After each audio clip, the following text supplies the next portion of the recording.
রংপুরের বেগম রোকেয়া বিশ্ববিদ্যালয়ে থাকা বঙ্গবন্ধু শেখ মুজিবুর রহমানের মুরাল বুলডোজার দিয়ে গুড়িয়ে দিয়েছেন বৈষম্য বিরোধী ছাত্র আন্দোলনের নেতাকর্মীরা।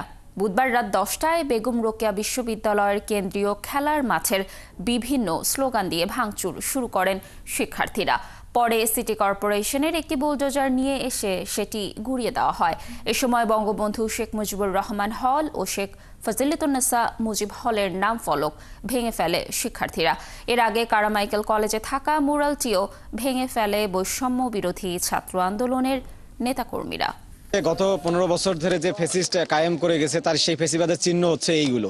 সেই ফ্যাসিবাদের চিহ্নগুলো আমরা ছাত্র জনতা একাট্টা হয়েছে এগুলো আজকে মুছে ফেলতে। পুরো রংপুর শহর জুড়ে ফ্যাসিবাদের যে চিহ্নগুলো, যে প্রতিকৃতিগুলো পুরো রংপুর জুড়ে রয়েছে, তো সেই চিহ্নগুলো, সেই ফলকগুলো তারা অলরেডি রংপুরের থেকে মুছে ফেলা তারা শুরু করেছে অলরেডি। আমরা এর মাধ্যমে আজকে একটাই বার্তা দিতে চাই যে আমরা মুজিববাদের এই বাংলা থেকে কবর দিতে চাই।